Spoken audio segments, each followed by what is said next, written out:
ในประเทศไทยได้มีการใช้งาน Digital ID ที่มีระดับความน่าเชื่อถือของการพิสูจน์ตัวตนสูง เช่น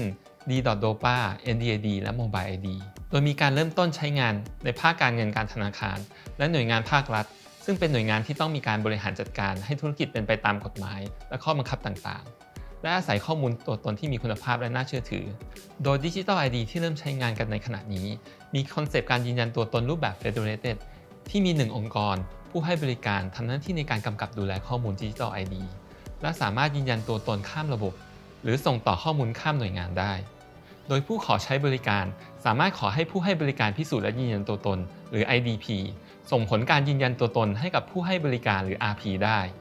ตัวอย่างของ Digital ID ในรูปแบบ Federated ได้แก่ NDID Mobile ID บริการ Login with Google และ Login with Facebook ที่หลายคนอาจจะพอคุ้นเคยกันอยู่บ้างนะครับซึ่ง Federated จะแตกต่างจาก Digital ID อีกรูปแบบหนึ่งที่มีการใช้งานกันอย่างแพร่หลายเช่นกันอย่าง Centralized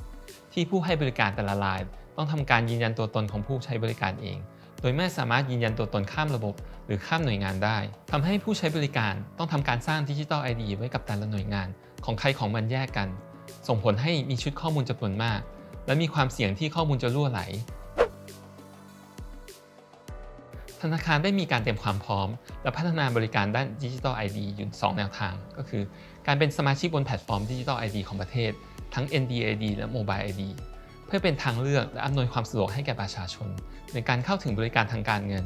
และการรับบริการจากธนาคารยิ่งไปกว่านั้นธนาคารยังได้มีการพัฒนาแอปพลิเคชันบนโทรศัพท์มือถือที่ชื่อว่า ATTA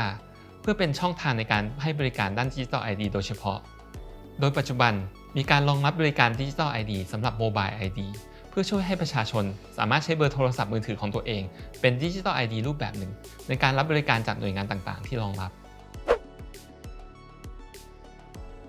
ชื่อ ATTA มาจากคำว่าอัตตาซึ่งเป็นภาษาสันสกฤตมีความหมายถึงตัวตนรวมกับคำว่า data ที่แปลว่าข้อมูลเลยอ่านว่า ATTA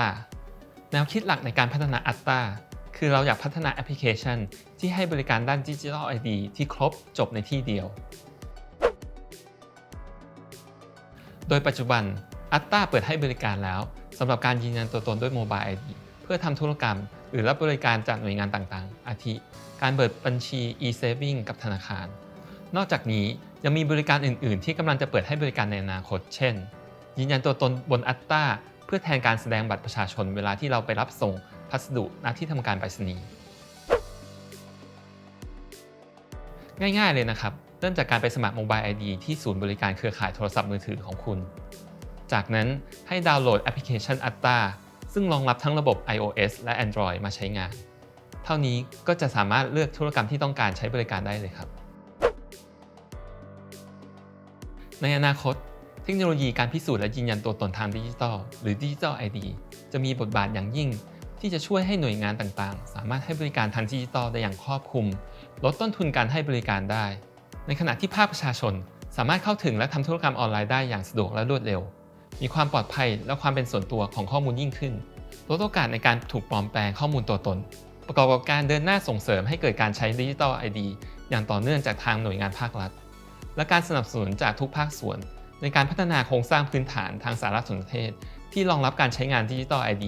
จะช่วยส่งเสริมให้ Digital ID มีแนวโน้มที่จะเติบโตไปไกลยิ่งขึ้นไปอีกในอนาคตที่ Digital ID มีการพัฒนาอย่างสมบูรณ์และใช้งานอย่างแพร่หลายแค่เราถือโทรศัพท์มือถือเพียงเครื่องเดียวก็สามารถทำธุรกรรมต่างๆได้อย่างสะดวกโดยไม่มีข้อจำกัดเรื่องเวลาเอกสารและการเดินทางอีกต่อไปครับ